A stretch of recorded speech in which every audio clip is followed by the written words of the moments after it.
Hello, and welcome to Garden, Quilt, and Art Traditions.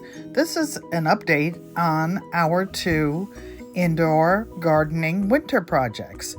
The first one is our Arrow Garden, planted on January 17th, 2023.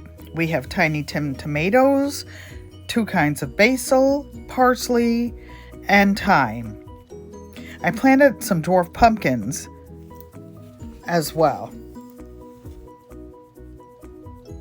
This is a 30-day growth, and this is an update on the WIG Grow Off 2022. I recently added some avocado seeds. Why? Because they were there. I trimmed the pumpkin flowers. What are they doing? Too early for them to go outside, so they just need to grow until they can.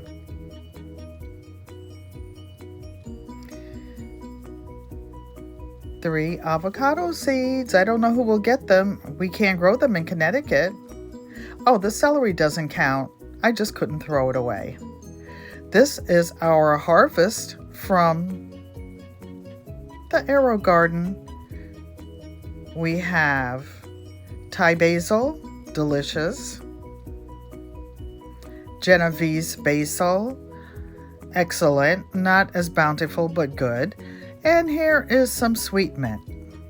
Okay, that's the end of WIG Grow Off.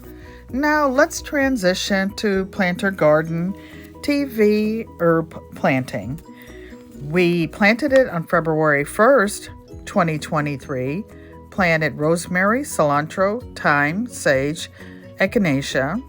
Then on February 3rd, we planted a toothache plant. On February 9th, we added comfrey. Now, we waited. These seem so slow after the Arrow Garden. But there's no hurry. In Connecticut, I don't plant until Memorial Day weekend, May 31st. Today is February 24th, my only son's birthday. He's getting up there. Here are the scallions today, along with all of the other veggies. They're growing, slowly but surely. We are in the race and we are going to win. We're in it to win it. Thanks for watching. Mommy and I are so excited. Peace, love, and blessings. Don't forget to like, comment, subscribe. Take care.